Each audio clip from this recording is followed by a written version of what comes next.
And our guest is from New Brunswick, Canada. New Brunswick, Canada. Mhm. And what part of the US are you from? Did he say, or did I miss that? I used to live in the US. I used to live in Long Island. From New York. Ah, Nice. yeah, I used to live in Long Islands. New York, and Long Islands. Hello, Elizabeth. She's from Memphis. There's another fellow US person on the platform. Hi, everyone. Hi, Hi, Liz. Elizabeth. Happy New Year. Have I seen you this side of the year? I don't think so. No. Not too late. Not too late. Thank you for joining me. How have you been? Pretty good. Pretty good. Good. Yeah. Good. So yes, let me just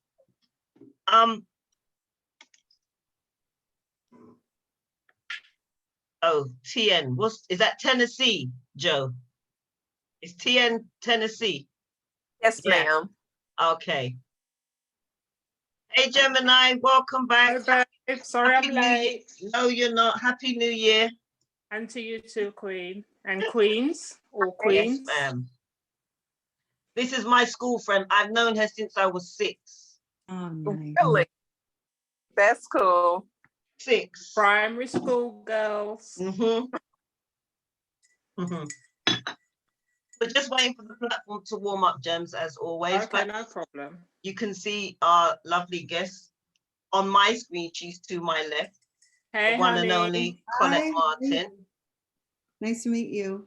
And you too. Thanks for being here, gracing us with your beautiful presence. Thank you for having me. Lovely. Hi, Gems. Elizabeth. How are you? I'm fine. How are you, beautiful? Good. I missed Who's that, Joe? Hey, Joe.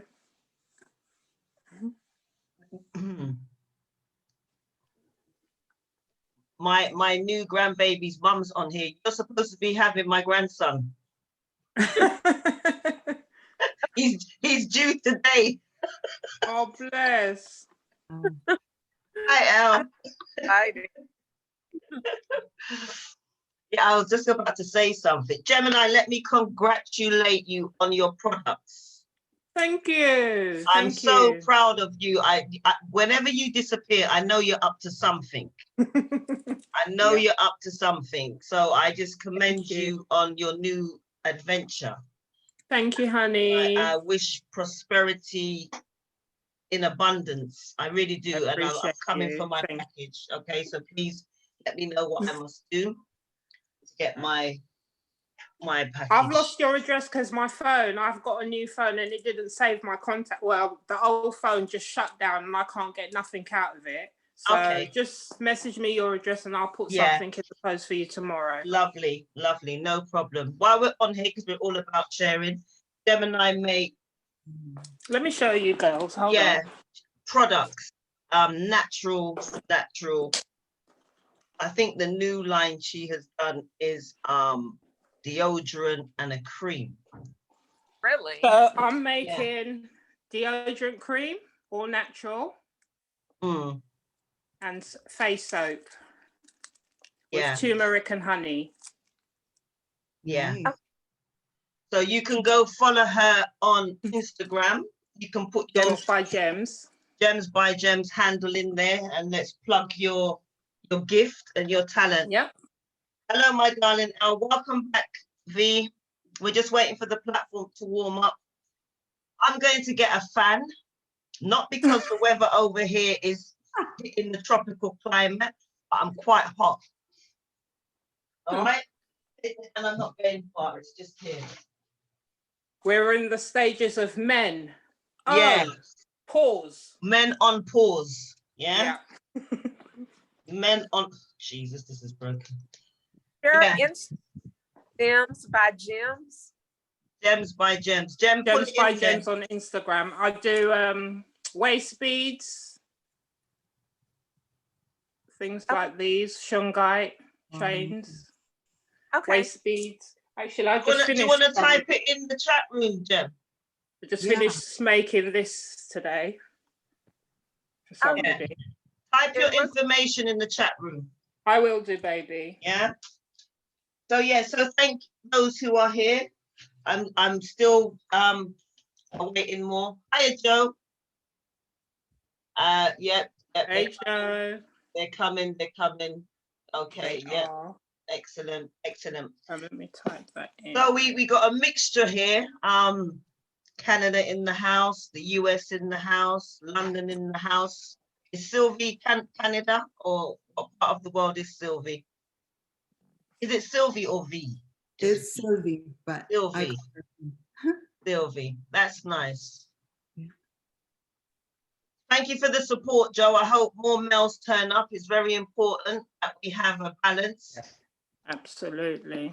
That we have a balance. So if you've got any men that you know will be available in this hour, hit them up and let them know a very important topic is going to be discussed today. But more than important is the fact that we have a survivor. Yeah, that's what changes what I think the narrative of the importance of the topic, but the fact that we have a survivor that's here to tell the story. Evening, cuz, I'm sure that's my cousin Janet. If that's you, give us a thumbs up. Nice seeing you all again. Thank you all. You've got enough time to get yourself a hot bevy or a beer or a glass of wine, whatever tickles your fancy. Sausage party.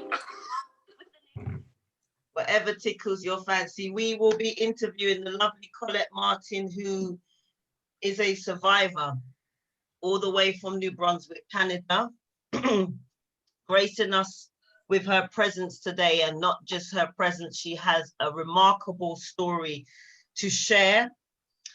And I will say it's very graphic, and it has to be so in order for the truth to be told. And sometimes we know we kind of hold back from telling the whole story, but then that really isn't telling the truth story when we leave certain things out. So she has come a long way in being able to tell every sordid detail of her ordeal. And I have to tell you, I commend her. I ain't gonna say anymore because I want her to be the one. I want you to hear it from the lips, from out of the mouth of the person who has gone through it all. No better person to tell it. You know, you're not hearing it in the newspaper, you're not hearing it on the radio where it gets fabricated and things added and taken away. You are hearing it authentic from the mouth of Colette Martin herself. Tonight's topic is Tonight You Are Going to Die. And words like that spoken, anyone having been on the receiving end of such words, I'm very keen to know how you would in that moment consider, is this for real? Is this a joke? Yeah, whatever your attitude might be in or upon hearing those words, unless you're at the fairground. where you'll have obviously a total different reaction and response. But knowing me, if I went on a fairground ride, I'd kind of be a bit in two minds whether I'm going to continue on this ride or not. So that's my take on that. So welcome everybody, welcome Pastor Loy. It is now approaching 12 minutes past 7. So I am just going to go ahead because I know time is of the essence, and because we're in different time zones, I know people are at work and have got other commitments. So we are going to approach tonight with the utmost level of respect for persons who may be on here where this topic may resonate with them or someone they know. they, you know, all I'm saying to you is, yeah, you're going to hear a story like no other. I haven't heard anything like this myself. I don't even think I've read anything. I would say that I lost my own sister to murder, and that's the closest I've ever been. So hearing someone who survived, wow, for me. So good evening from wherever in the world you are joining us today. You could be anywhere, but you chose to spend this hour or so with myself and my lovely guest, Colette Martin. So I welcome all of you and those who are first timers, thanking you for being here, whether it was an invite or you have been lucky enough to watch previous recordings of mine and be a part of great conversation. I thank you. It doesn't matter. You're joining me and my guests, and that is supporting what I do and what Colette is going to tell you all about herself. So I thank you in advance. I have some housekeeping rules here. All shows are recorded, and though we approach each platform with the utmost level of respect for our viewers, for this, I am mindful that there may be topics discussed that are sensitive and personal to you. However, I welcome your opinions and would appreciate if you could refrain from any hostile comments as I endeavor to maintain a holistic platform to be openly discussed freely and from a place of authentic maturity. So if I please you, tell others, and if I don't, then please do tell me. And last but not least, I hope you enjoyed the show. I am your host, Diana Lewis. Thank you. So, forgive me. Welcome everybody once again. Tonight's lovely guest is blessing us all the way from New Brunswick, Canada. So in light of International Women's Month, I have written this statement on behalf of the work I do and why I do what I do. So to women or women in every corner of this earth, for walking on the soles of your feet and being here, wherever your here is, for the souls that are no longer with us, whether in spirit or in mind, that have been banged with so much hurt, pain, and confusion, and needed permission to be you. For those that are still here and barely holding on, it is the reason that the Sole2Soul project needs no permission to honor you. Please clap for yourselves. Yeah? So tonight you are going to hear how during her reign from a carefree lover of life, unstoppable and very happy Colette Martin. And on my screen, she's to my left. If you want to just give a rave, Colette, I know your name's up there, but still give your fans, well, I like to say your guests, a wave. She came so far off of that very said path when she fell in love, like most of us do, and will fall in love, hopefully, for those who haven't, that is, in their lifetime. Though, I must warn you that there are very graphic details that will be shared. As to speak her truth, they cannot be left out. Yeah? You have been warned. Before I bring on our guests, I wanted to touch base with what sounded familiar to me and women and those men that I have been in conversation with along the way. And it reads this. My husband is very controlling, which I can see now, but I used to feel like it was a thoughtful thing. Him choosing my clothes or telling me not to go out with friends or family. because he wanted to spend time with me.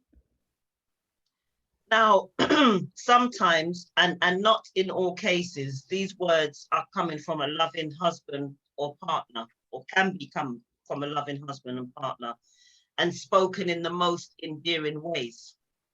For others, this, my dears, are the start of what you call coercive control, a way in which to force you into a false sense of security and question who comes first, him or them. Yeah, in this case, him or them. That then turns into control, which then bursts the seed of the feeling of fear inside of you. When you ask some survivors what their last straw was during domestic violence, their answers will likely range from the first time they were threatened, the first time they threatened to hit them, to the first time they put them in hospital. However, I'm very mindful that for others, they may feel trapped either by circumstances like finances and nowhere to go because of young children, making it so very impossible to leave, knowing that they are at risk of so much more. So everybody's got their own different encounter whilst being in an abusive domestic violent relationship. And it don't just have to be physical. As we know, we have the financial, we have neglect, we have sexual, we have, just forgive me while I flag up the list that I have here of all of these different types, you know, physical, sexual abuse, emotional abuse, economic, financial, which you've heard me mention, physical abuse, the list goes on. So, hold on, let me get this screen back up.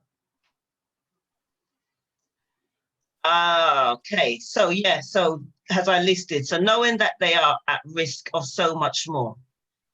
To be honest, no one should have to be with anybody, especially a partner, where they need permission to be themselves, and worse if they are made to be afraid.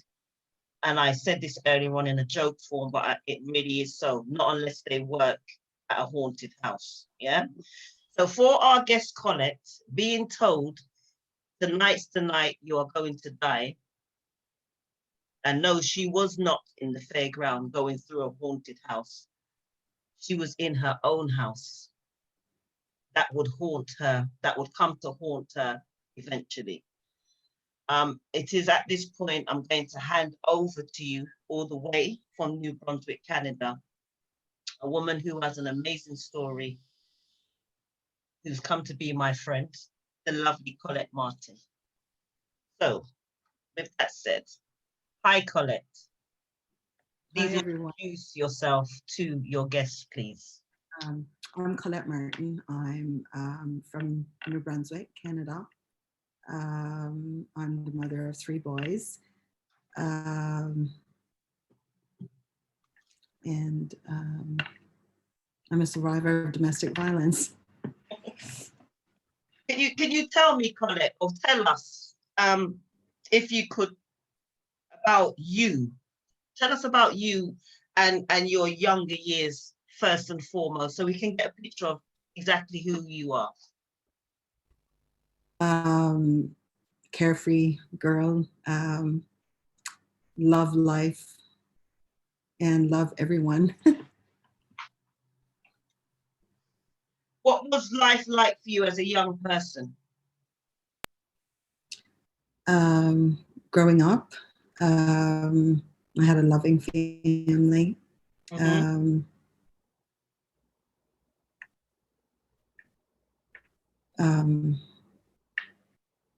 You have a lot of friends?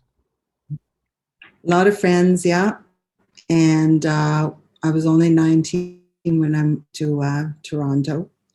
Okay. I lived there I lived there for a few years. Met my first son's dad there, and lived there for a while. But things weren't going very good. he wasn't violent or anything. We just didn't get along. And in 1995, my cousin was killed in a tragic car accident in out west in Fort St. John. And that's where I made the decision to move home to be with my family, because that I wasted so many years without them. And losing him made me realize that life was too short. And also, Toronto was very big, and I figured I'd come home and raise my son here. And can I just say before we get into it, Colette, for the benefit of yourself and your emotions and your mental well-being, if there's anything you don't want to answer to, please say, you know, can we move on? And I'll happily do so. Yeah. Okay. Yeah. Excellent. You can continue. So you've come back to New Brunswick, 1995. I came back 1995, and my dad was at a fish buying company. We bought lobster and all kinds of fish and stuff, and he asked me if I wanted to run the company. So that was really good for me, and I traveled everywhere, and I was the best I'd ever been in my whole life. Okay, thank you. So let's talk about the dating game.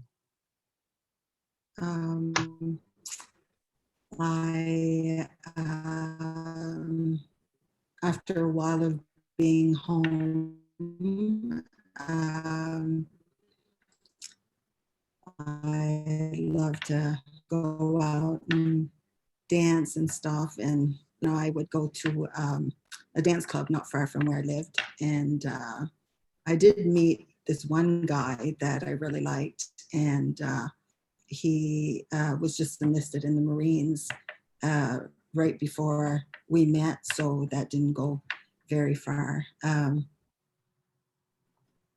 Left and just went on with my life. And in January of 1996, I decided to go out one night. It was my friend's birthday. And I went at the bar, and I just could still see it just like it's today, like yesterday. I remember turning my head, and that's when I met my ex. Okay. So you've met this person whilst out at a bar. Yeah. And what was it about him? What was it about him that attracted you to him?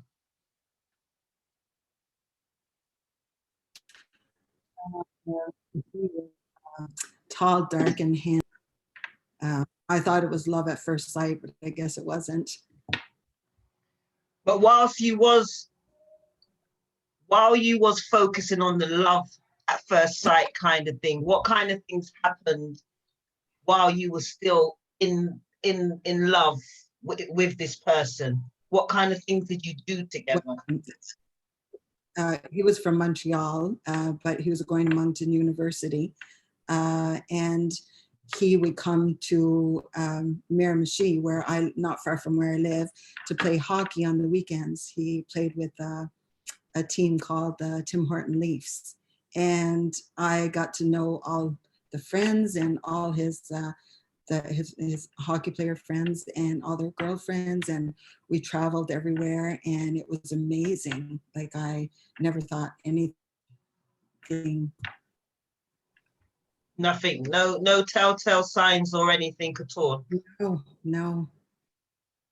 Okay. So how long was you dating at that time? How long was that romance? We were dating for probably January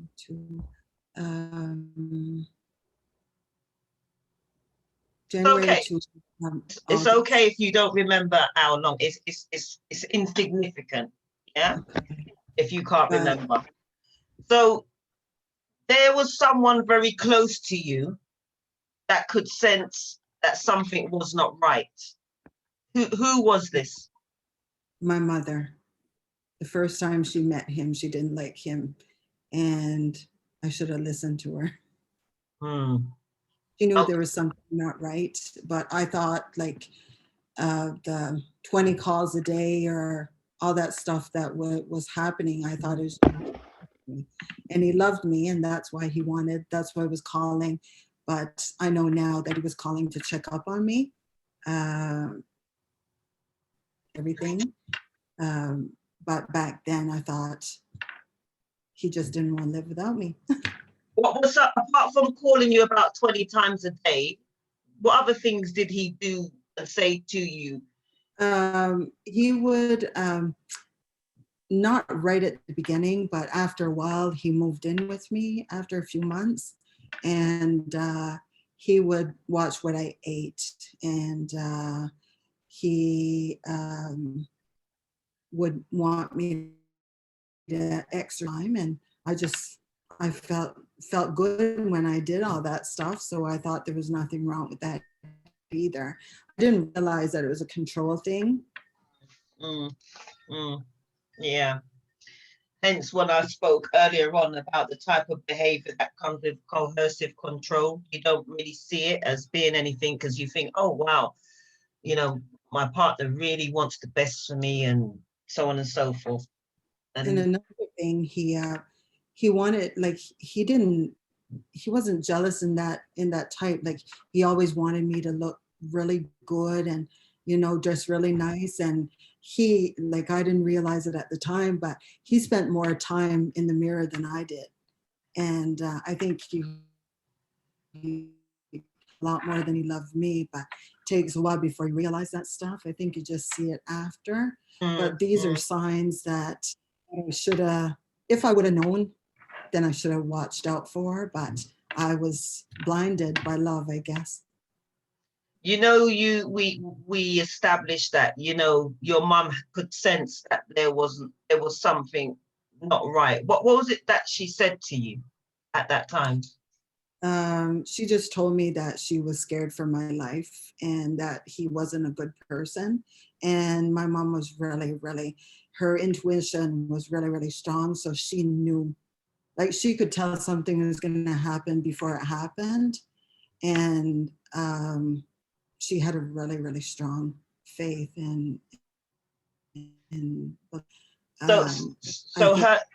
So her saying that to you, did it not stir you in any way to, like, at the back of your mind? Yeah, it did so much, but I was so blinded by wanting to be loved. You know, I was a young girl looking for love in all the wrong places. And we never listened to our mother at that age. Unfortunately, I should have listened to her. Okay, thank you for that. Can I just ask you, out of curiosity, that need to just wanting to be loved, what triggered that need that you felt you wanted to be loved? I mean, you spoke earlier on that you came from a very close-knit family. I'm sure you used the word loving as well, but what was it about that need and yearning to wanting to be loved? I'm not sure. I was raised to always people, and there was so much love in my family. I just didn't realize that people could be like that, you know. And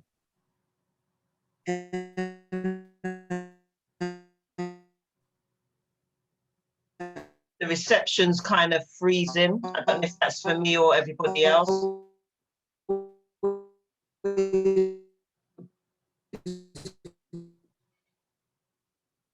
Want to fix everybody, and that's. I don't know if you heard me just then, Colette. A couple seconds of what you said kind of froze. I don't know if that was for me or for anybody else. Did everyone hear what she said? Just give me a thumbs up. No? Could you repeat it again, please, Colette? The last. I just said that I was taught that everybody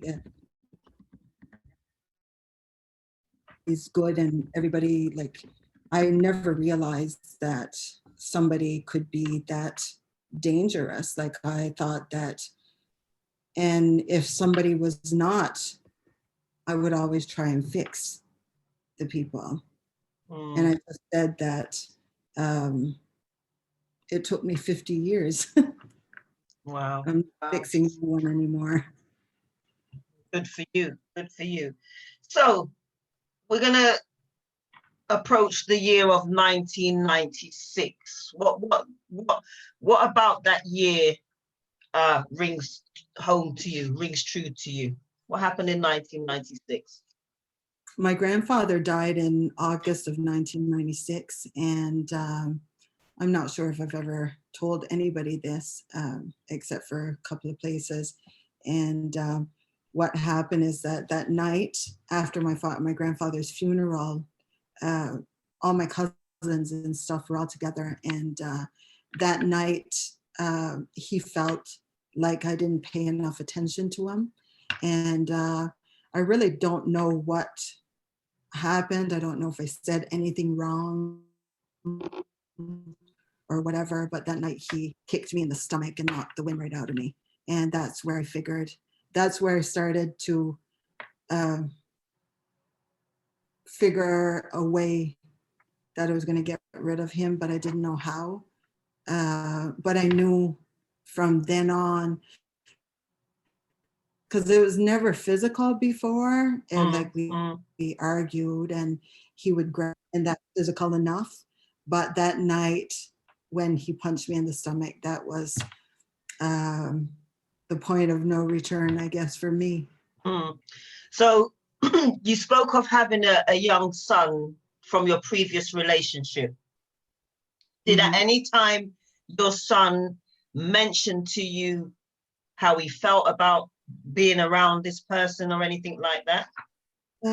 He wouldn't say anything, but I knew like we weren't comfortable having him there. So it wasn't very long before I kicked him out of my house. I wasn't comfortable and I was going to put my son first, so I kicked him out. I believe it was like in November.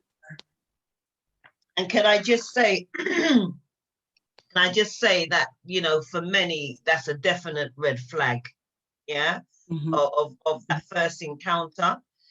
To find a way to leave and quickly.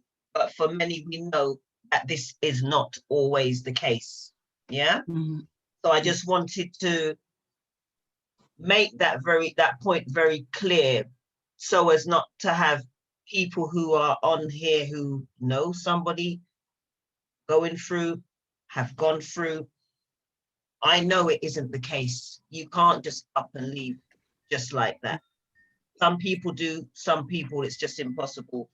So let me just make that be very clear.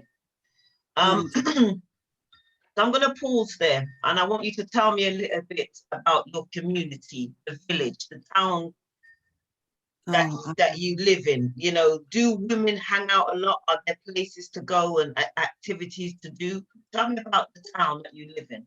It's just a small place. There's not the biggest work over here would be fishing.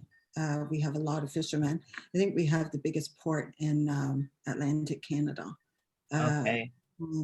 That's what I did, and I loved it. So you knew everybody in the vicinity then? You knew everybody. Okay. Yeah. Okay. All right. So when he left, because you said you kicked him out, you've now kicked him out. What kind of life did you begin to live without him? What was life like for you at this point? It was freedom. I was so happy the day he left and moved back to Montreal. My son and I turned the music on wide open and we danced all day almost. And then went for a walk to my grandmother's house because she lived not far from me. And we celebrated, and everybody was so happy that he was gone, including me. Mm. But even though he was gone, because you said he, you know, he left to go and live in a different part of Canada. Did he make a new, I mean, not that that's your business or you really want to know, but what happened even though you'd kicked him out? Because it didn't finish with him, did it? No, when he left, he went back to Montreal because that's where he's from. And a couple of months after, he left in November and spent Christmas and stuff with his family in Montreal. And when he came back, I think it was like January. I didn't think he was coming back, but he moved back to Moncton and went on with his life, new relationship. The only thing, when he left to go to Montreal, he said he didn't have room for all of his stuff in the car to put in his car. So he he left a lot of stuff behind, and he said he'll come get them later on. And I never thought anything of it. I thought, okay, like I wanted this to end on good terms, and he was gone and had left a few things behind and would come back and get them later on. But I didn't realize that he was leaving them behind to come back. Okay, so let me pause you there. So you mentioned that he had a partner, but even though he had a partner, he was still continuing with what was he doing with you?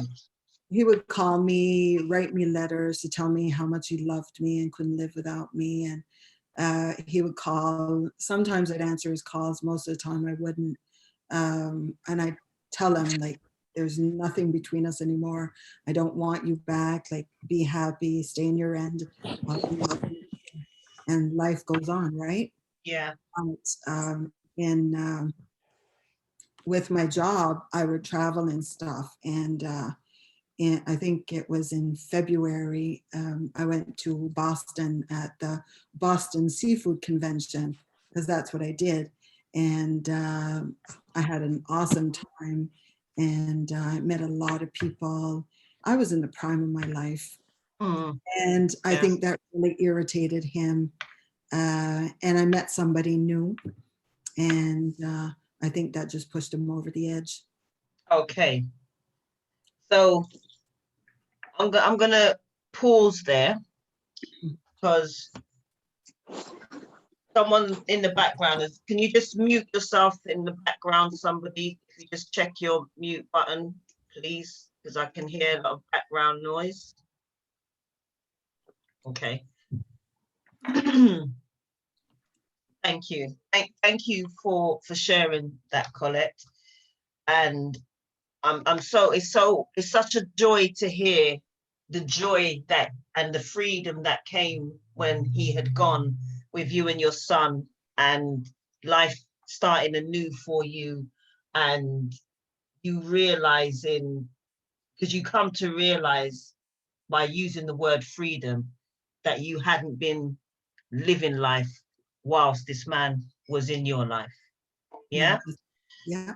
Okay, so you've given us quite a lot of background about who you are, how it started. There weren't no telltale signs. So I'm just recapping for the benefit of those that have jumped on and may have missed out. Your first encounter of the physical abuse started on the day of your grandfather's funeral, which was in 1996. Mm-hmm. You didn't tell anyone at the time.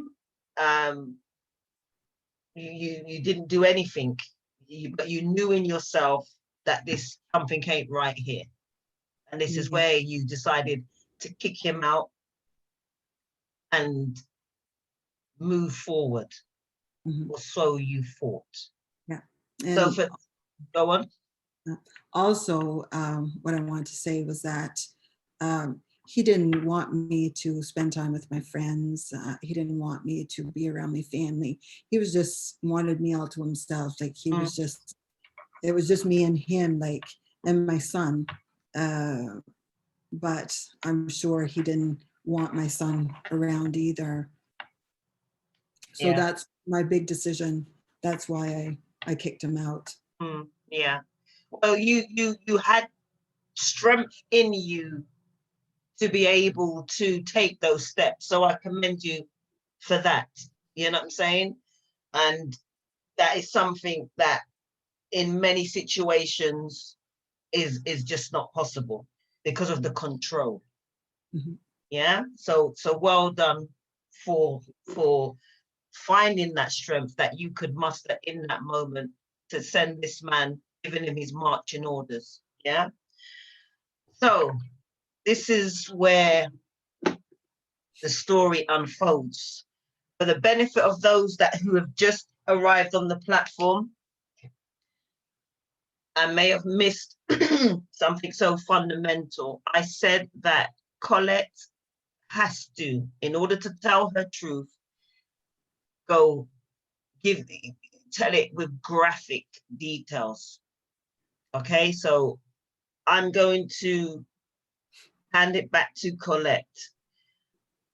And this is where the story unfolds. Okay, so Colette, I want you to take us back to the late hours of April the 30th, 1997.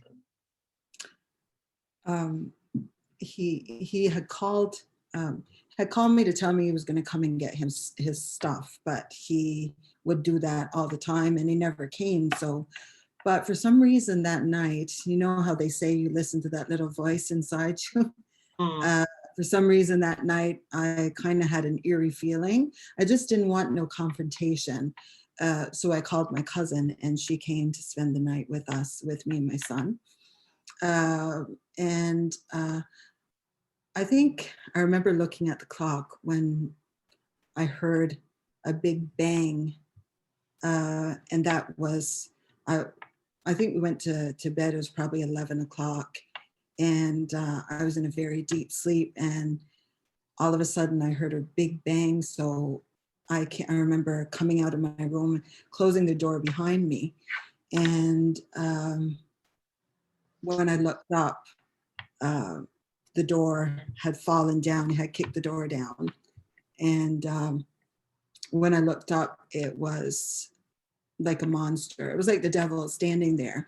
There was no eyes in his head, like it was two black holes, and his hair was all ruffled. And I remember looking at him and he said, "Tonight's the night you're going to die." And I was still very groggy from being asleep, and I didn't really realize what was going on. And I remember looking at him and thinking, what's he talking about? And then I looked at him, and all of a sudden his eyes turned and right to our knife drawer. And he knew where everything was because he lived with me for a couple of months. And I remember following him or trying to get there faster than him so he wouldn't get the knives out. And he grabbed the biggest knife in the drawer. And he turned me around. It was just like a movie. Turned me around and started cutting over here and ended up cutting. And I remember struggling, and the knife cut the hole all the way across. I don't know how I did it, but from the grace of God, I remember starting running to run, and my parents only lived a few houses away from me, and I ran. I remember running to my parents' place and almost making it to the door, but he grabbed me and brought me back, and he dragged me all the way back to my place. And when we got there, I remember him sitting on the stair because I had told him that I wouldn't leave him and that I still loved him and stuff. And I remember him sitting on the stairs.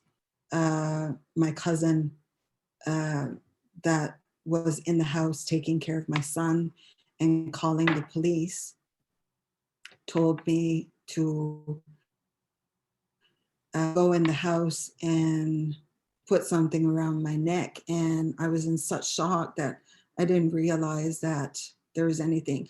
I remember feeling like wet, like stuff dripping, but I didn't realize that it was blood. So I went in the house, and got in the washroom, and my cousin gave me a towel to put around my neck. And I remember seeing everything, like everything, jugular arteries, everything, like this part had come up here and the bottom part had fallen. So everything was wide open. So you could see. So of course I started screaming.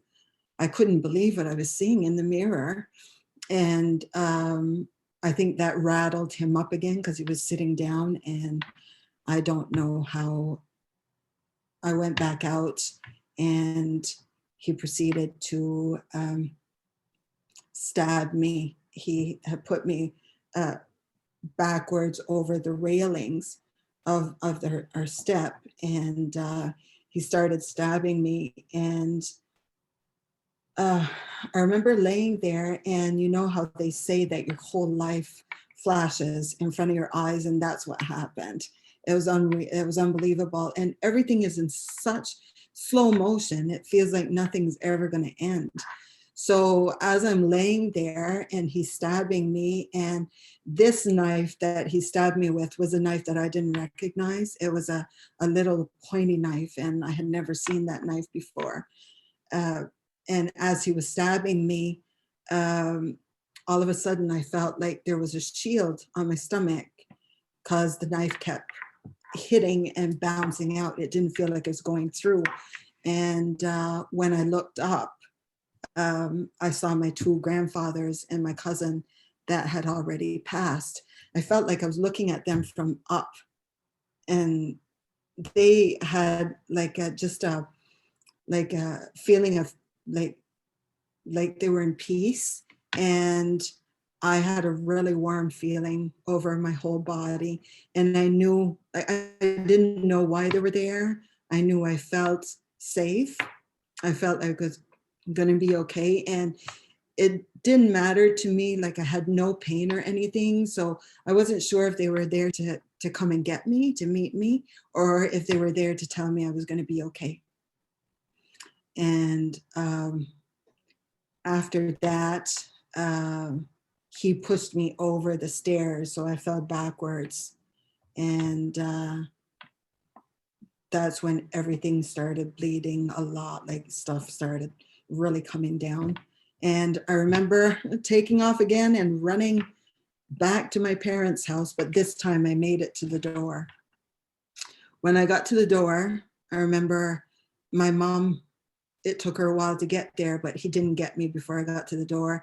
I remember my mom opening the door, and I said, "Don't open the door, because he's probably going to kill you guys too." So I said, "Just go call the cops." I didn't realize that my cousin had already been on the phone with the 911 that whole time, because you can't, while this is all happening, you don't really realize that this is happening. But she was taking care of my son. And she also tried to help me when he was pushing me off the stairs, and she was trying to hold my feet. And he told her that if she didn't leave, that he was going to do the same thing to her. So I told her, go back inside and take care of my son, and I'll be okay. And I ran to my parents, and that's when my mom opened the door, and I told her not to open the door because he was probably going to kill them. And she just closed the door, and he grabbed me, dragged me back to the road, and he proceeded to stab me some more. He had another knife with him, but it was one that I recognized because it was from my house. With that knife, he cut all my legs. He slit my wrists. And I remember him telling me that he was going to take me in the car, and we were going to go die together, because he took the knife, and I can still see him like it was yesterday. He took the knife, he slit his throat, and he cut both of his wrists. And I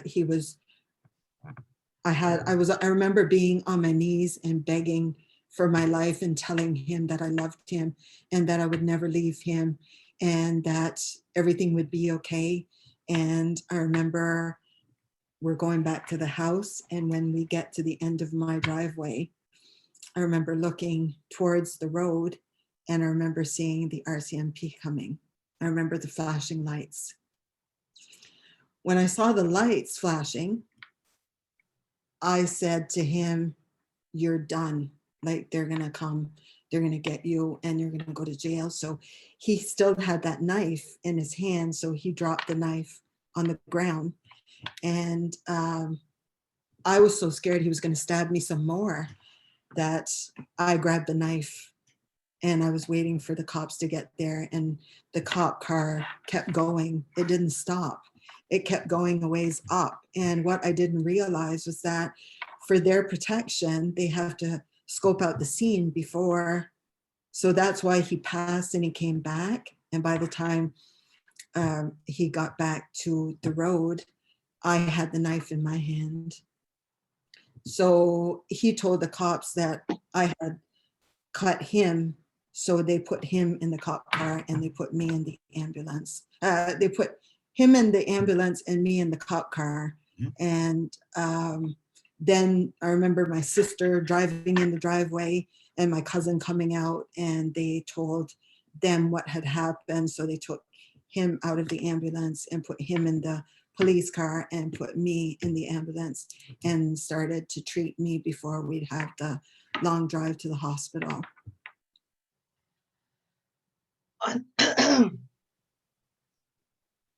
We're just going to pause while everybody kind of comes back into range, because I did explain that in order for her to tell her truth, she has to go graphic. And I know there was so much detail to the tragic ordeal that Colette had now find herself to be in. How are you, Colette, in this moment? We okay to, yeah? Excellent. Yeah, little shook up, but I'm fine. This Great is what stuff. I'm meant to do. Great stuff. For our guest, I hope all are well. And I did apologize in advance and let you guys know, but this is real. This ain't stage, it's not a play, it's real life event of someone. And I know we have a male in here called Joe, and Joe has said he just wants to say to you and all of the women on here, I'm sorry, not all men are like this. I would like to get my hands on this man. Thank you, Joe. Thank you, Joe. And Sylvie has said, you know, thankful that you are alive. And Gemini, thank God for your guardian angels. Absolutely. And yeah, but it doesn't stop. We're going to go on. So I thank you for remaining with us to this point. So let's hear some more of this courageous woman's testimony, should I say. But first, before we get to that, we got the still part 2 of the ordeal. So we're in the ambulance. And this, as you heard me say, or she gave a time frame of probably after 11 o'clock, April the 30th. So time stood still, as we know, for her. So we've gone into May the 1st by now arriving at the hospital and everything else. So let's talk about arriving at the hospital. What happened on I remember getting to the hospital, and everything was so, I was a complete mess, and I had to deal with the police coming, taking pictures of me. It was very degrading, I have to say. But they needed that for evidence, I guess. They were doing their job. I had this wonderful doctor I'm not going to say his name on here, but the attending physician, really, really good, took care of me really, really good. But there's one thing, they had no plastic surgeons on call, and I was 28, and he said, I can't sew your neck because you'll have an awful scar and you're so young. So he said, I'm going to try and find a plastic surgeon to help you. In the meantime, what they had to do was stuff my neck with wet cloths all night, put them in, take them out to keep the skin alive. So I remember feeling the air. It was really, really bad. I remember feeling air going in my neck, and I couldn't wait to get the plastic surgeon to sew my neck so I would feel whole again. I felt so awful. I remember them closing the curtains, and I would freak out because I was so terrified. And also another thing, I knew that my ex was in the hospital at the same time I was, because he had slit his throat and cut his wrist. So I knew he wasn't far. So I was terrified, but not because they weren't doing everything at the hospital that they could. It's just there's only one hospital, right? So they had to take him to the same place. But for me, it was really scary because I was scared that he would come back and finish me off, right? So I think it was the next afternoon that finally they came. They admitted me to the hospital. They gave me stuff to calm me down and stuff. And I was so traumatized. I was scared of everything, every little noise, everything. And the next afternoon, they came and told me that they had found a doctor not far from Miramichi, and that he was going to help me. And to say I was happy is like an understatement, because I was so excited that I would go and they would have to stop putting those wet cloths in, and that they would sew my neck and I would feel whole again. So I couldn't wait to go. So my friend was allowed to come with me in the ambulance, and my mother and my cousin that saved my life were following behind the ambulance. And I think it took us about an hour to get there. So by the time we got there, I remember them bringing me in on a stretcher, and I remember closing the curtains, and the nurse said the doctor was going to come. And I was so excited. You wouldn't think that I would be excited about something, but I guess it doesn't take much to make me. Anyway, I remember laying there on the stretcher, and the nurse said the doctor's going to come in. The doctor came in and he looked at me and he said, "What did you do to deserve this now?" And I couldn't believe what he was saying. And I thought I must have misunderstood. And then he said, "Things like these don't happen to good girls, you know." And then he rubbed my face and he said, Can I just pause there a moment? Yeah. The plastic surgeon doctor has arrived. He's coming to your bed area, the bay. To my rescue that I feel. Yeah, to your rescue. Yeah. Yeah. You've waited, as you said, in bated breath, excitement. He's finally here. You're going to get your life back together now. Mm-hmm. This doctor on announcement says to you exactly what? What did you do to deserve this? Things like these don't happen to good girls. And what a beautiful face and what a scar you'll have the rest of your life. And I'll never forget those words.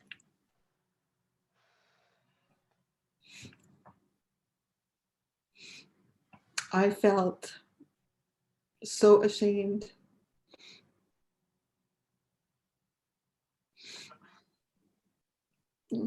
Have you got, Colette, have you got tissues there? Do you want to pause for a You moment? have nothing to be ashamed of, first and foremost. And I hope that he got struck off. And I hope you put in a complaint. Wow. They don't even know what we would do in it, Di. He would have needed a plastic surgeon. Hold on. We got a backup. Hold on, let me see if Z's on there. I can't see who's on this platform because is Z. Yep, Z. Oh yeah, she's here. I am so sorry. We are all sorry. And oh my God. Colette. I mean, the story in itself was traumatic, but to hear the surgeon say that to you in itself is insult to injury. It's like pouring salt onto the wound. Jesus Christ. That is absolutely appalling. For me, I felt like I was almost murdered. And then I was raped by that doctor. Not physically, but mentally. Absolutely, mentally. Yeah. Because they've tried to shift the blame onto the victim, which is what usually, well, most often happens. And that's why a lot of people suffer in silence, because they think that they will be the ones to, the blame will fall on them. Well, what did you do? Why did you, he just didn't, there's always an excuse for those people. I'm so sorry. That's okay. I'm okay now. It's just living through it again, telling my story, but this is why I lived. I'm going to tell the world my story. If I can save one person by telling my story, it'll all be worth it. Colette, apart from him saying that to you, what happened after that part with this doctor? After that part, you know how I told you guys a while ago that they put an IV in, that they took me by ambulance because I was already admitted to the hospital. He did not want to put anything in the IV to put me out or to knock me out, to sew my neck. And I remember telling him that I would not lay there and look him in the face after what he had told me. And I didn't trust him anymore. I didn't know what he was going to do. And I definitely wasn't going to sit there or lay there and let him sew my neck. Like, this was not 2 stitches. It was from one end to the other. And I wasn't going to sit there, lay there and let him sew my neck while I looked at him in the face. So I told him, I got mad, and excuse my language, and I told him that you're not going to sew my fucking neck while I'm going to look at you in the face. You're going to put something in my IV or you're not going to do it. So with my mother and my cousin and my friend, every one of them fighting for me, he finally decided to put something in my IV and knock me out while he was sewing my neck. When I woke up from this, he had put me in a wheelchair and rolled me into the hallway. And when I woke up, I was by myself. And of course, I started screaming. And so my mother and my cousin and my friend, it woke them up. And none of us had slept all night. And everybody was so traumatized. So they came out running. When they got to me, my mother went to look for the doctor and found him. He told my mother that there was nothing wrong with me. My neck was sewed, and that she should drive me home, that I was wasting taxpayers' money by taking the ambulance and going back to the hospital. It just gets worse and worse and worse. Let me just read some of the heartfelt messages that are being shared tonight, Colette. You have got support. And I know the ordeal was then, but you're living that nightmare. It's evident that it hasn't gone away. It cannot go away. You have a scar that when you look in that mirror reminds you of how it got there and who put it there. All right. Mhm. So let me just let you know you have a union here, a family who is rooting for you in this moment, having heard your story. And Sylvie says, thank you, Joe. Thank you, Joe. We respect that as well. So V says, I get so mad when I hear about this prick. Excuse my wording. No, I'm not excusing your wording. Say what you have to say. Keep it real. I hope he got struck off. Kerry says he's wicked. Joe says, well, you are beautiful. Z, we stand in union with you, Colette. Kerry says, this is why so many women don't come forward when they experience trauma. That is sickening. My heart goes out to you, Colette. Echoing Jem's sentiments as well, Kerry. Sharon Folk says, my heart breaks for you. Joe, again, please, if you know of anyone that is going through something like this ever again, that you contact me and I will help.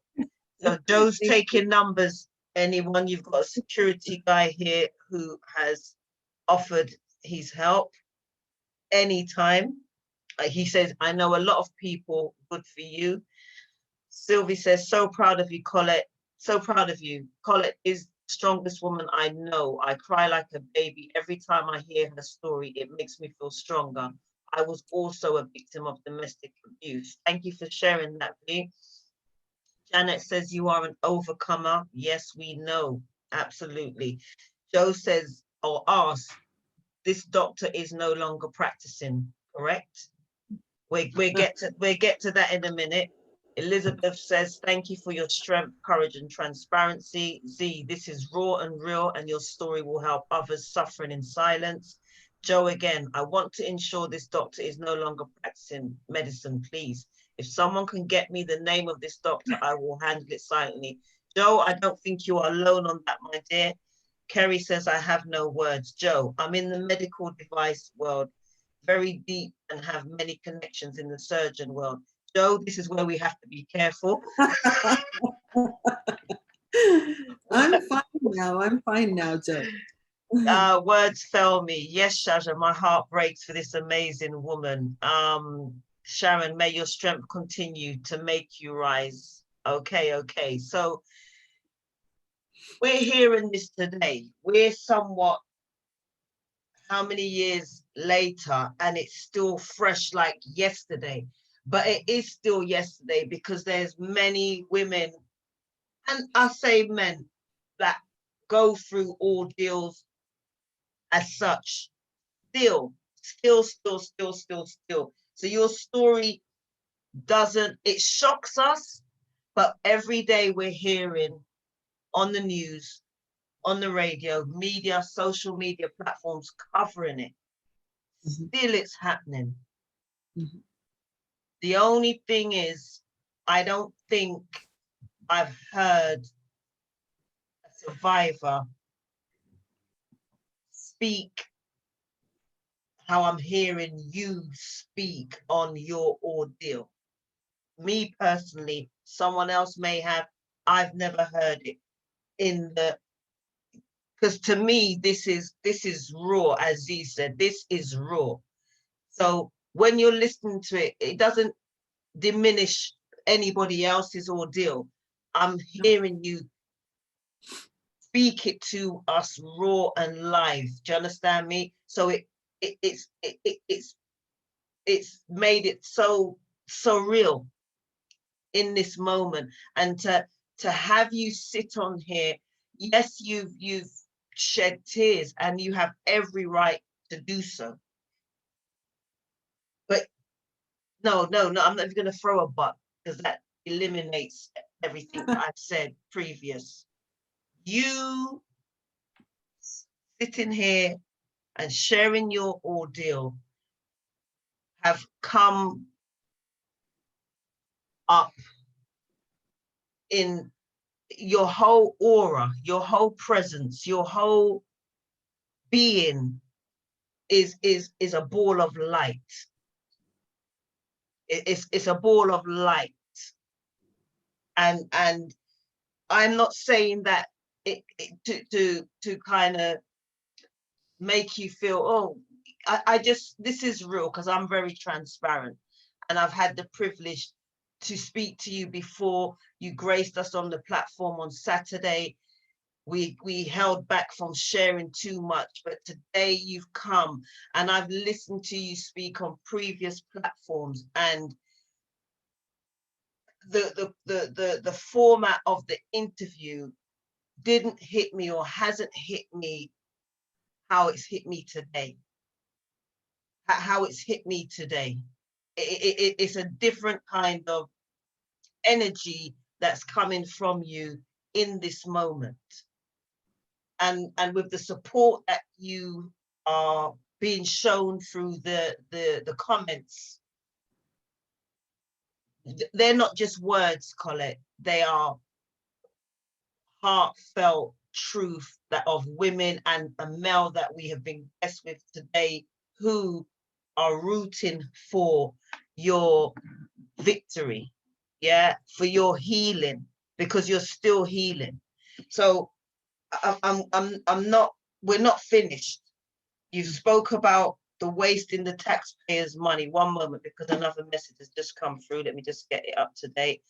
Yes, Sharon, a survivor, an absolute survivor. Those cruel words, and then to tell you that you're wasting taxpayers' money, like, I don't think that could happen in England. And this man still be around, yeah, or alive, or well, no, let me not make it sound threatening, because we do with things, you know, diplomacy. You understand me? Tact and diplomacy. Thank you, Sylvie, so much. Thanks. So she has to leave. You're welcome, Sylvie. Don't worry, the recording will be up, and Colette can share it with you. Thank you for your time, for gracing us with your time. Thank you. Tell us about the trial. You know, tell us about what happened to this person, this madman. Well, the trial, it happened really fast. Like, this happened May 1st, and at the end of June, the trial was on. I don't remember much about the trial. I was in bad shape, so I don't remember much. I just remember having to write a victim impact statement. That was a lot of pressure, like, on me and on my family, because you have to relive that trauma again. And everybody was really, really in shock, and everybody was really sick over all of this. So we went to trial. I remember having to identify him in the courtroom, even though you could see all the scars, and even though we had witnesses and all that stuff, we still had to prove that this all happened. And I find that for a victim, it's very degrading, having to go through that. The way that they knew how many times I was stabbed was in my t-shirt. He stabbed me 37 times, Wow. besides cutting my wrists and cutting my throat, stabbed me 37 times on top of the rest. Trial went good. We had to wait until August for the sentencing, where he was sentenced to 9 years and had 2 years, 9 years for attempted murder and 2 years for forcible confinement. Because remember, I told you he was taking me to his car and we were going to die together and stuff. But they I don't know if it's concurrent or not concurrent, but he ended up having to spend half of the sentence in prison. So he was in prison for 5.5 years. So this happened in 1997, and in 2003, he was let out of jail.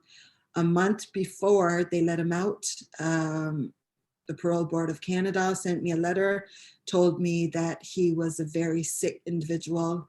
He was sociopath, and that he should never be let out in society, and he still didn't admit to what he did. And then a month later, they let him out with no conditions. Hold on, did I hear right? You said that the Parole Board of Canada writes you to tell you that his mental conditions are somewhat that of a sociopath. Yeah. So I get this letter not long before he's released from prison.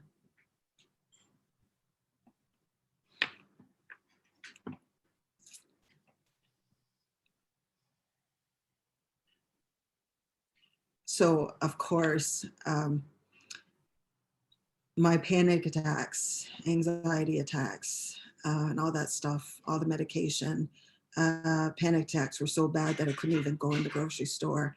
I would lose consciousness. That's how bad it was. And the doctor told me to take my medication, which I was on Ativan, told me to take them regularly so I wouldn't get the bad anxiety attacks that I was getting. And I was so sick that I didn't even realize when I took them, and I would take another one because I was so scared to have another panic attack because they were really bad because I'd lose consciousness. And I got addicted to the medication because of this. So I think it was right after the trial. I think it was I think it was in August or September.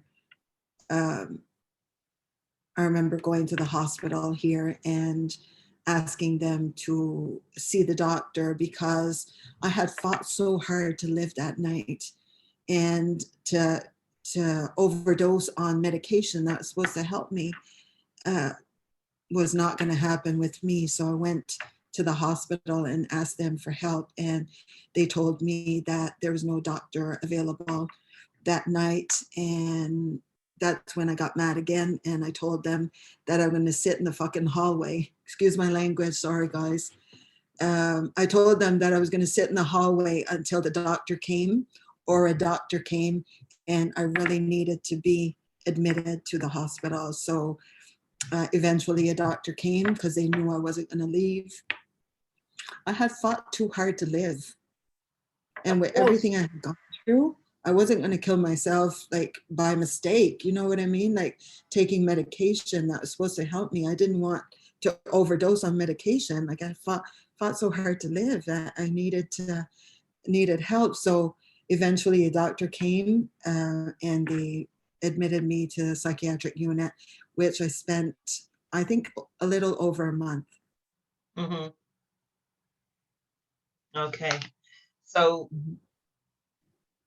whilst being in the psychiatric unit, probably being, you know, we know that that's a definite trauma ordeal. So PTSD most definitely is something that raises itself.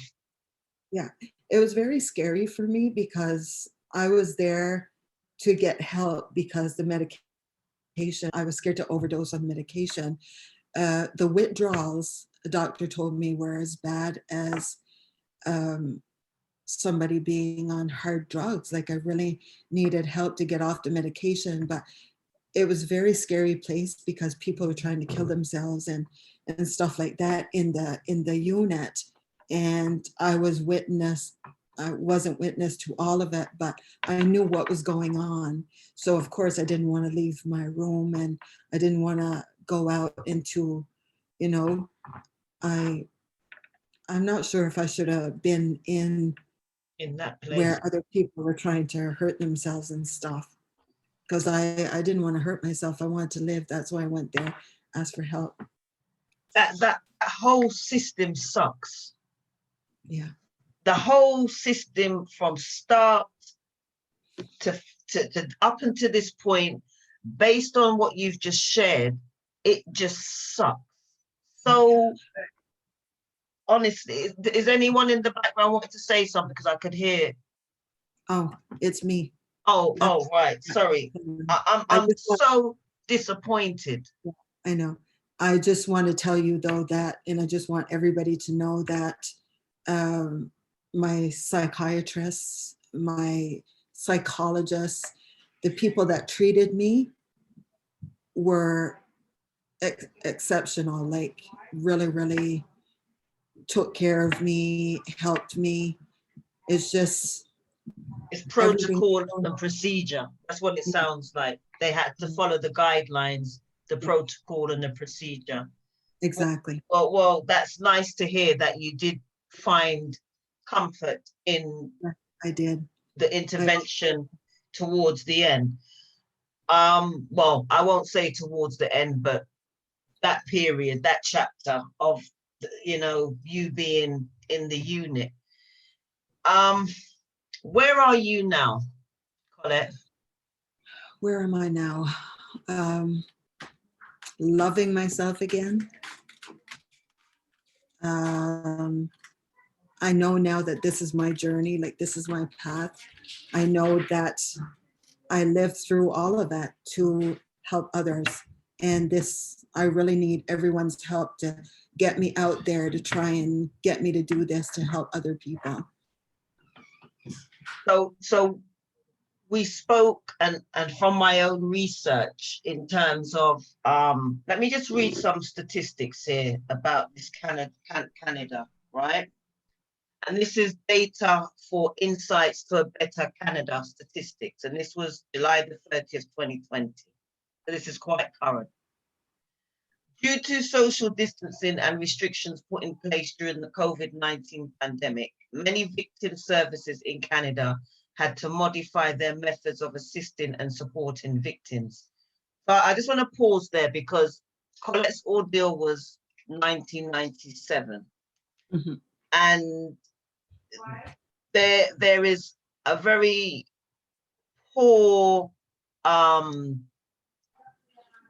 understanding that they lack support groups because of funding for these victims, yeah, or lack of support groups for, because of funding.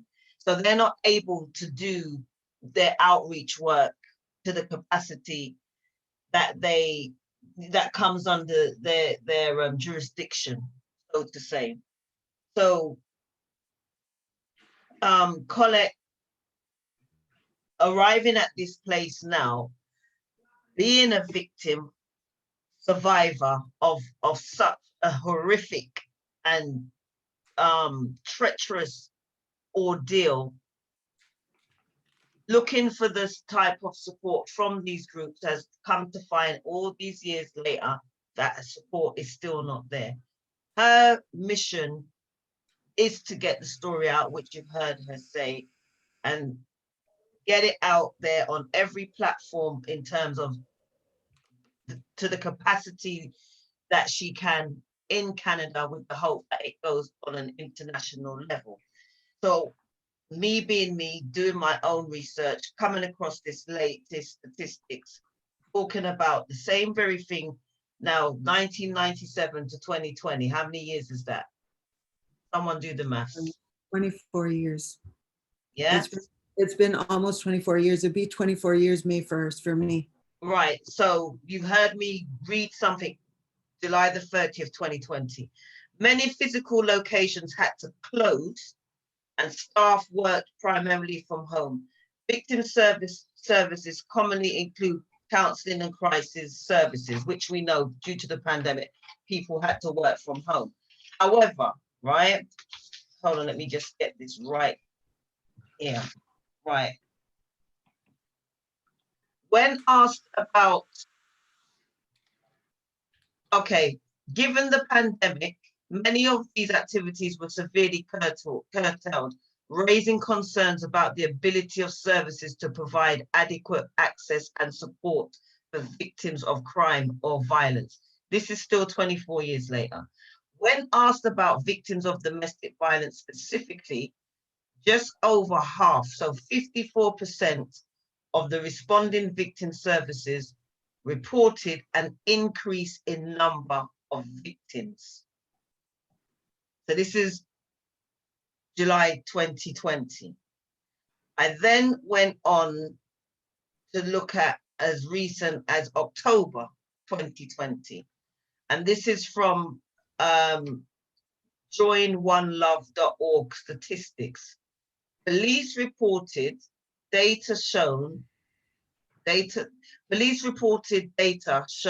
in 2018, 99,452 people in Canada experienced intimate partner violence. Women were the vast majority of those who experienced this form of violence, accounting for 79% of survivors. So 78,852 women from 99,452. Those figures. Okay, you know, and I haven't given you the England and international, but I again didn't know this, but I know this now, that you can go on en.wikipedia.org and they have got like an international crisis hotline for countries. Canada was on there, Australia, England, Asia, all these different lists of places, like under one roof, like a hub. Yeah, for people to seek the support that they may need in terms of help, especially if you're not getting it in your neighboring borough or the town that you live in. For Colette's case, New Brunswick was not the place to really be of assistance. Well, so much of what you said just details the lack of support, especially. I've never been able, like, I've called everywhere. Like, I did share my story at a lot of places. Like, I volunteered everywhere, shared my story in colleges and stuff. The outreach worker that worked here, she was really good. But I've never been able to find a group that I could share, that women or men or whatever that would understand what I've been through, like similar. And that's one thing that we really need is people to share your story with. Like, yeah. I called mental health and they referred me to a psychologist, but that's not what I need. I need other women, other men, other people that know, want to speak up, that have similar experiences. But I did find one, and you know, social media helped me to find a group, and you know, the group is in Australia. So, but it's the best thing that's ever happened. Like, I'm volunteering for the Y campaign, and they're from Australia and they're incredible.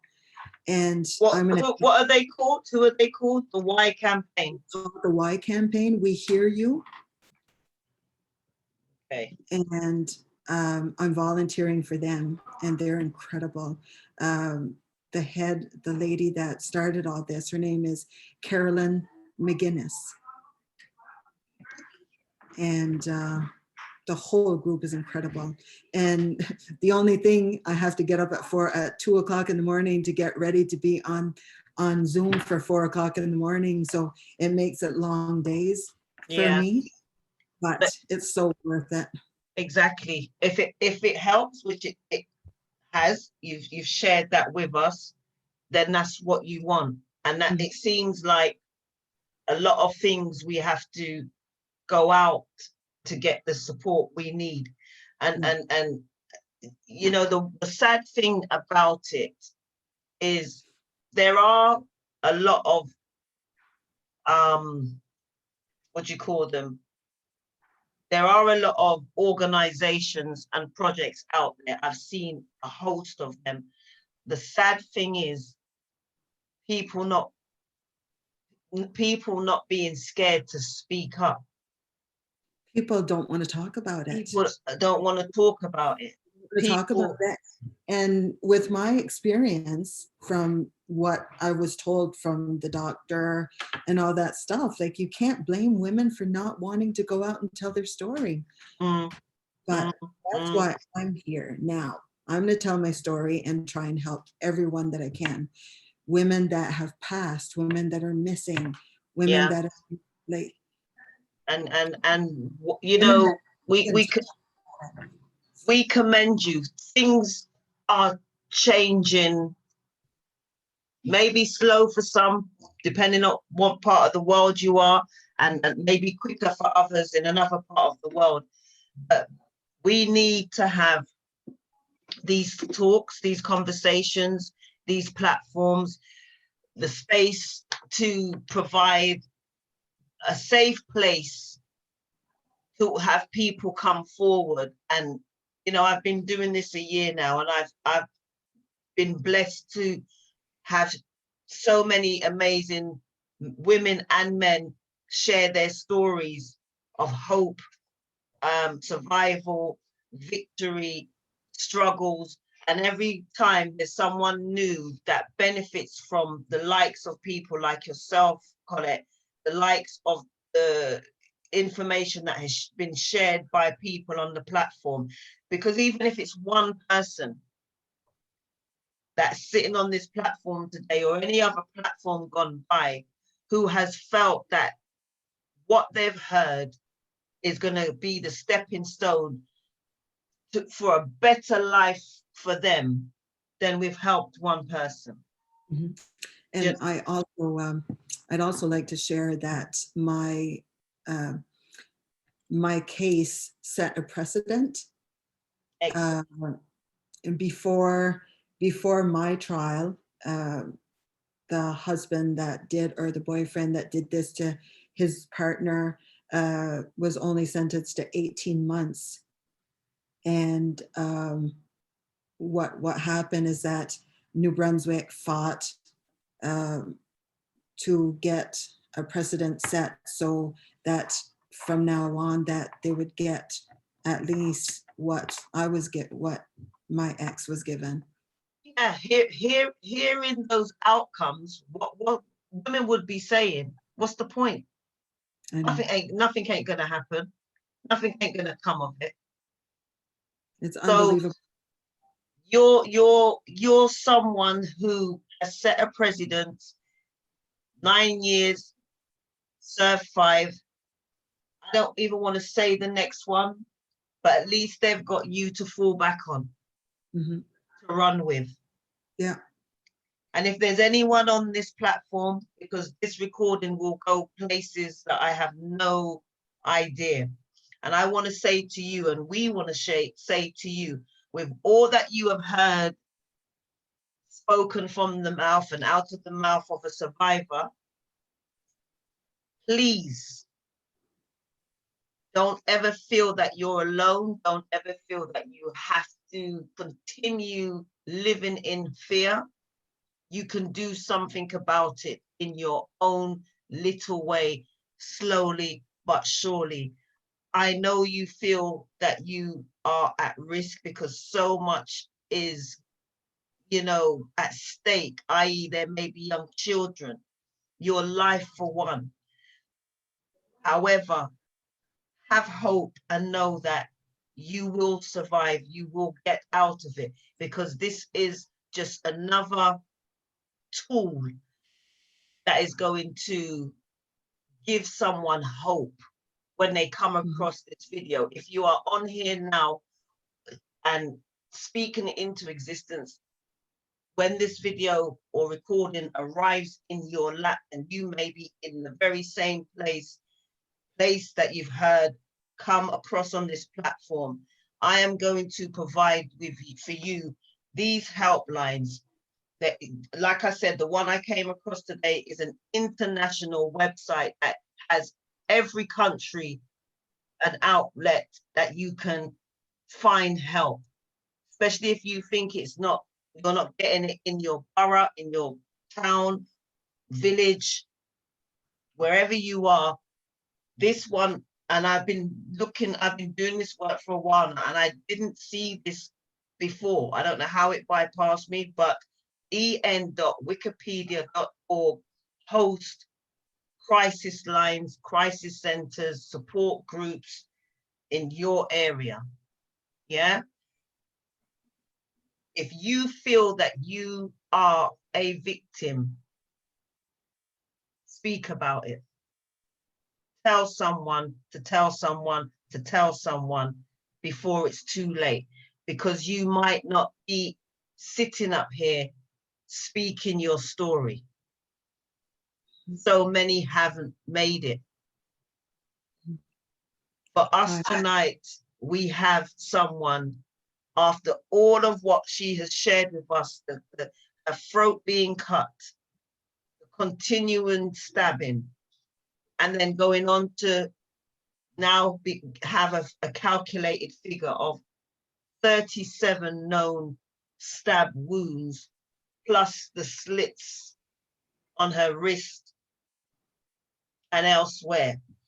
You heard her speak of trying to save her life when her life was being taken from her, by even thinking in the fear that she was eroded by, all right, I'll come back to you, because I heard you say that's what you said to him, with the hope that he would stop. Mm-hmm. And I had no choice. I wanted to live. And another thing, it's not been an easy road for me. 24 years. I have post-traumatic stress disorder. I don't want to say I'm not normal, because I'm very brave, but I haven't been able to go out and get a regular job like normal people do. I don't want to say that, but because I get really scared of if anybody is, I don't like being around a lot of people that are cross and stuff, like that brings a lot of stuff back. I tried going out and telling my story, and I tried every time they asked me, I did, but the one time I went to tell my story at the college here in Miramichi, and it was a policing class, and while I was telling my story and I told them about when I was kicked in the stomach, this one guy got up and said, if it was that bad, why didn't you leave? That made me feel so small. And you have to understand that when you go through all of what I've been through, you carry a lot of shame. You wonder, I would have done, like, if I would have done this, maybe this wouldn't have happened. You blame yourself. You blame yourself for a lot of stuff. And when you're met with a doctor that tells you that you did something to deserve it, it doesn't feel very good. And you carry that shame with you. Like I'd say for the first 15 years after this happened, I didn't even know where I was. Then all of a sudden one day, I had a friend of mine asked me to go tell my story one time. They were having a Women's Day and asked me to go tell my story, and that helped a lot. So I thought, well, I think I can do this. But every time I go tell my story and somebody would say, why didn't you leave? then it would make me feel, so I'd backtrack. I Yeah. didn't want to do it anymore. Mm. But I think it took my mom's passing last year, before my mom died. She told me, Colette, get rid of everything that hurts you. And that was her last words. And it really resonated with me. And I thought, holy, I can do this. This is what my voice is for. I can save a lot of people. I just need help to get out there. Yeah. And then I can help, you know, like this, like I need to be in all the schools. It starts there, Mm-hmm. at least high schools, you know. Mm-hmm. I need to, like, I want to go to our government. Like I want to fight like Tam Punk did. I want to go tell my story. I want to change stuff, but I can't do it on my own. I need help. I'm just a young woman or old woman from New Brunswick, and I'm from a small place, and I don't have any connections to help me get to where I need to go. You don't have any yet. You don't have any yet. And But I will. And you will. They're coming. They're on their way. I know they are. I can feel them. They are on their way. I've never been so ready to do something. And there's going to be a lot of tears and a lot of anxiety and stuff. Mm-hmm. But I know now that this was meant to be. Amen. My mom to that. gives me signs every day. Amen to And that. that's what I got to do. And I just want to say, in essence of Gemini has read, telling your story is the ultimate healing. I applaud you with a standing ovation. Z has mentioned small-minded people always blame the victim for not leaving domestic violence. It's not easy. I was shamed by females who mocked my abuse and made me feel as though I was to blame. These are the common results, responses, reactions, behaviors, why victims are unable to help themselves. Mm-hmm. I've had a friend. Thanks, Gem and Z. Sharon, thank you. Thank you. Thank you, everyone. No, Colette. When it comes to the help, because I'm mindful of the time, and I've spoken to you and I've kind of introduced you to what would be your ideal plan of action. You must have your vision. You must know what your vision is. You just to say, I want to tell the world, it doesn't really cut it, but we know what you mean. In order to be taken serious, even if it means you have to go out of Canada before you're recognized, because they say, and you know, I always like to give scriptures on here, but this isn't the one I want to share, which I had for you personally, but they say prophets have no honor amongst their own. So you're going to have to go out and come back in. Anywhere. Yeah. So you've got your network in Australia. Yeah. Mm-hmm. You're reaching out to New York, to the US. You're in London. Yeah. Mm-hmm. So it's a gradual thing. Yeah. So after this one, who knows where you're going to be?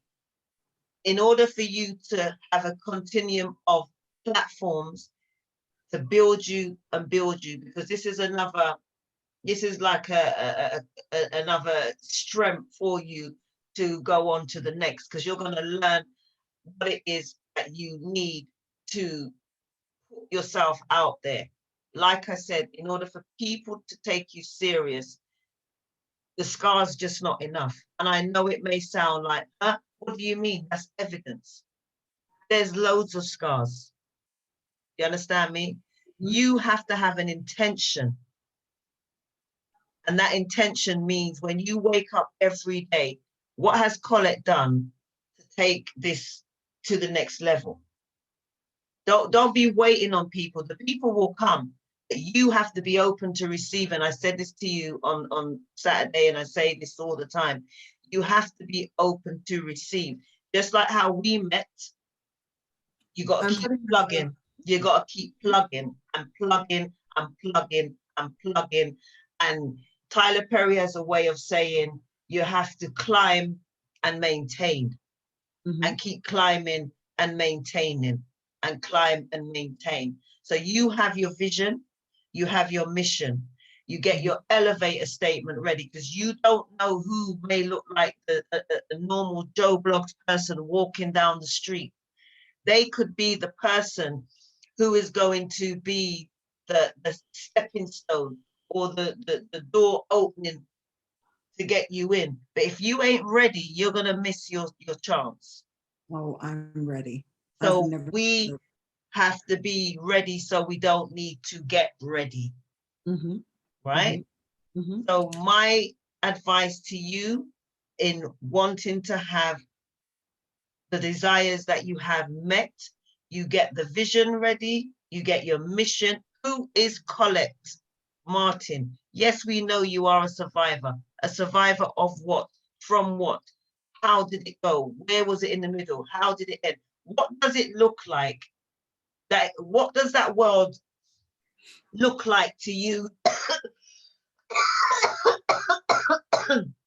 that you can see so far ahead of you? You have to bring it into range. Yeah. Pastor Lloyd says, powerful testimony. Thank you for sharing. Gemini says, Colette, your experience is worthy of a tell-all book. All of that. Start writing it down. The journey. I started writing a memoir. Excellent. This candle is for you, Colette. I'm lighting it for you. It will guide you and light the way for whatever you have planned next. Do you hear me? Yeah. Yeah? Yeah. Thank you. That is so beautiful, Gemini. That is so touching. You see, this is what happens. You don't know who's going to be on here. That's powerful. That's powerful. That's powerful. So, and it's so funny. It's not even funny, because this is how God works. Because the psalm I had for you, the real Psalms, which I shared earlier, was Psalms 27:1, and it says, "The Lord is my light and salvation." And look at that, Gemini lights a candle. I had this scripture written down. So you know, we're always syncing, Diana. We're always synchronized. Always. Yeah. I am in awe of you, Colette. I really, really am in awe of you. I don't think you understand how truly amazing a woman you are. Not only are you a survivor, but you've overcome your anxiety, and telling your story, sharing it with us is a start. You have form waiting for you. Yeah. And it's just for you to decide, this is the time, or maybe I'm not ready right now. But your destiny is to tell your story. Yeah. Far and wide. The globe is your oyster. It's your ball. Yeah. Yep. Thank you. And don't let anybody make you feel small, because you are bigger than you know. Honestly, you are amazing. Thank you. Definitely. Because if it was me, I'd be in jail. I would be in jail for murder. And I would not need a judge or a jury, because I would kill him in front of everybody that needs to know that I did it. I just applaud you. I honestly applaud you. Yeah. Can we just show some love to our guest, the wonderful Colette Martin? Is anyone like to say anything personally to Colette Z? Anyone? Stephanie? Janet? Well, we see some hearts and Colette, I'm just sending love. That's all I've got to say to you. Love. You touched me. Thank you. And continue to shine and just spread your love and spread your story, because it will help many. Definitely will. Definitely will. Thank you, Z. Thank you. Yeah, same Colette. for me. Sending lots of love. You're so strong. You're so brave. Thank you. Thank you, Jan. Thank you. I'd like to say a special thank you to Joe. Yeah. Joe, I've been sharing everything on social media. So I started my own page on Facebook, and I've been sharing stories on Instagram. And yeah, about a week ago, I think I shared a video on LinkedIn. And yesterday, Joe shared my story. And this is how we got to know each other. So I thanked him for sharing my story. And look, he's here with us. Thank you so much, Joe. Thanks, Joe. That's awesome. And that's how it is. Each one teach one. You keep going. You never know. You know, you've got Joe, the very same Joe who you only met last week, in the comments, wanting to go and hunt down the Frankenstein doctor, letting everyone know he's got his army already, and he's ready and waiting. That's the type of support. Yeah, that's the type of support you want in your corner. And I know Joe's my friend now as well. He's all of our friend. Yeah, and we're all a family. We become, it doesn't just end here. We become connected because we've heard, we've shared, we see you, you've touched us. Gemini don't know you from nowhere. She's lit a candle of hope for you. This is the genuinity and the authenticity and the sincerity of what a safe place is all about.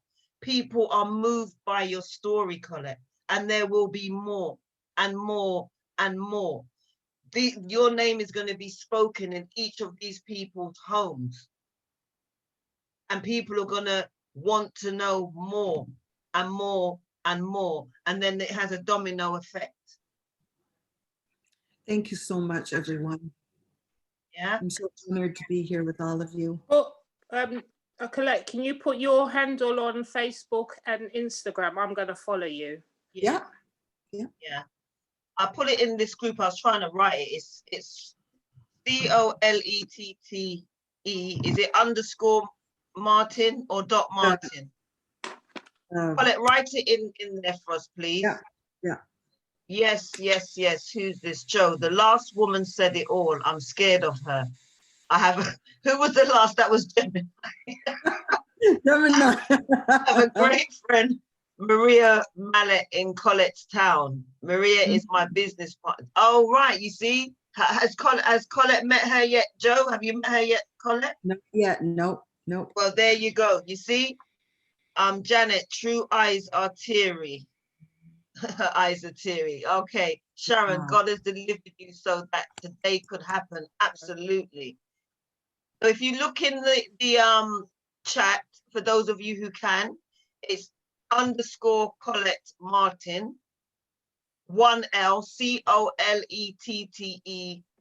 COLETTE MARTIN, and on Facebook it's Colette Martin on with Facebook. 2 L's. Sorry. Is the Facebook with 2 L's?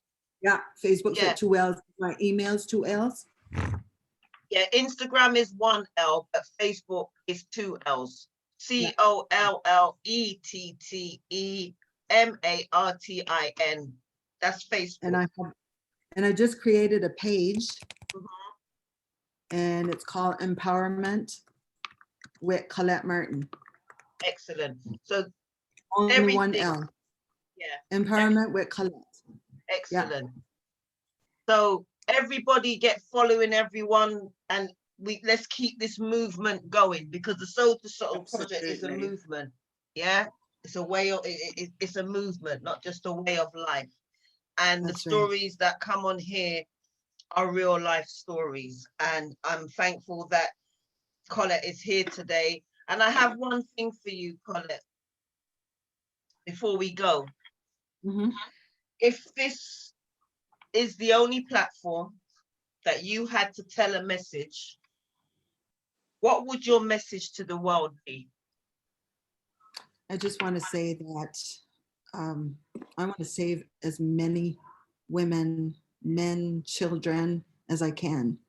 I'm going to go out there and share my story and make a difference. I want to inspire people. Lovely. I want them That's to. what's planned for you. That's why you survived. Mhm. Mhm. Yeah, Absolutely. most definitely. Most definitely. Well, Colette, Yes. it's been an absolute pleasure having you grace the platform once again and our Saturday platform, sharing your story, having us meet wonderful Joe. I like Joe. Joe, do you want to come from behind the camera so we can see your handsome young face? If you wouldn't mind, that is. Show yourself, Joe. Yay! Thank you. Congrats to you, Joe. Yeah, congrats. That takes a man to make a bold statement as such. Yeah, and I Absolutely. felt safe when I saw you write what you wrote in there. And I really would like for your person in Colette's hometown to become acquainted, because then that way, even though you're in New York, she still feels like her Joe's close by. Mhm. And I think that is the greatest kind of comfort that someone could actually have, knowing that they've only met you a week ago on another side of the world. You know, Mhm. I salute you, sir. Definitely. This is not a coincidence. No, nothing is. Nothing. This is. Oh, I am so thankful for all of you. Yeah, and we are as well. It's been a delight, you know, in such a sad situation, you know, it works, everything works together for the greater good. Because of what happened to Absolutely. you, we are here today. Sharon said that in the text earlier on. And it's these things we don't understand at the time. But life provides us with an opportunity to embrace that pain, to embrace the trauma, to embrace the journey, and become thankful that you are here to enlighten and save another person. And when you can embrace that chapter of your life and be present in the moment, knowing that you're still here, you're not broken, you're healing, you have your moments. However, you're here, sitting in front of this platform with a bunch of strangers. That takes courage, a lot of it. So with that said, Colette, thank you once again, ever so much. And to everybody. Can I just ask a question quickly to Colette? Your children, how are they with all of this? How are they? My son. Because they're obviously with your. Well, my son, he lives in Ontario. He's he's doing really, really good for himself. He was the one that was with me that night. He's 29 now. I have two other sons. And I have to say that I live for my kids like all mothers do. The only thing, like, it's been very hard for me living with post-traumatic stress disorder. It really alters your life when you go through something like this. I sometimes don't think I'm the mother or whatever, but when you have a 12-year-old that kisses you on the forehead before he leaves for school in the morning, I think it says it all.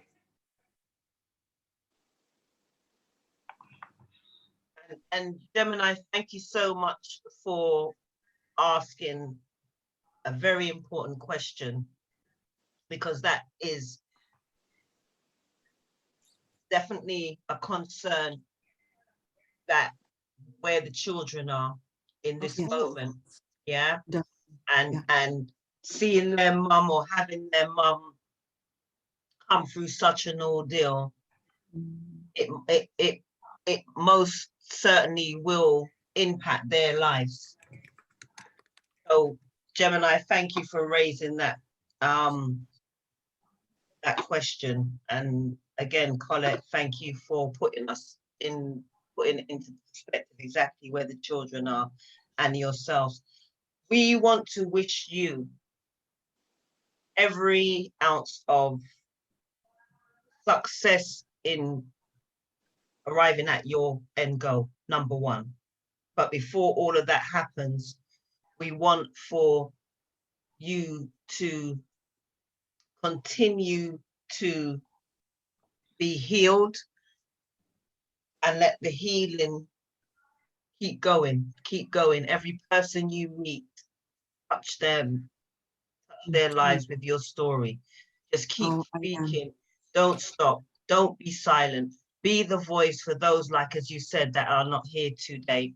And then we will keep this growing and growing and growing. I know we will meet, don't know when, but I know we will.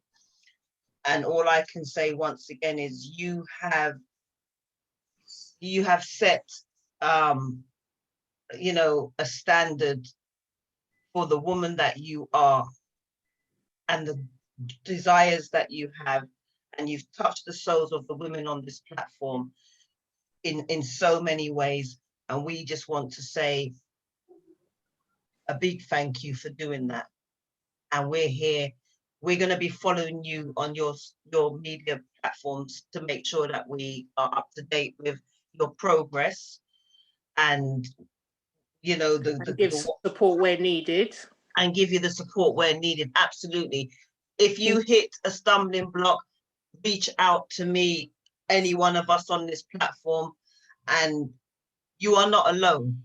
There's an army coming behind you, yeah, to remind you of just how far you've come, should you ever forget, that is, yeah?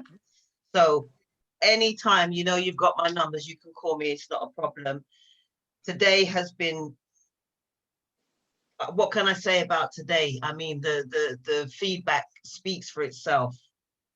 It really does, and it really has. So I just want to say once again, Colette, thank you so much for your time, and just keep doing what you're doing. I can't say any more than that. Thank everybody else for their contributions, and I shall see you all again soon. Okay, and if I and remember the light, Colette. Follow the lights. Oh, it's shining bright right now. Exactly. Good. So keep following it. Your path is lit. Your path is lit. All right, Colette. Thank you all to everybody, and I look forward to seeing you on the platform Saturday. I'm looking forward to meeting all of you Sunday. Yeah. Who knows? No one knows where this is going. That's right. No one knows. We'll get together. That's right. That's right. We're all a family here. And like I said, we're here for you. Please go and follow Colette on her platform. See what she's up to and be encouraged, and let everyone know about this amazing woman so that she can transform, touch lives, inspire, encourage, and everything else. All right. Colette, with that said, this is love from London all the way to you in New Brunswick. I hope you feel the love and the hugs. All right. I do. And speak to you soon, darling. God bless Thank you. you. Take time. Take care. Bye, Bye-bye. everyone. Bye-bye. Bye. Bye. Bye. Bye. Bye. Bye.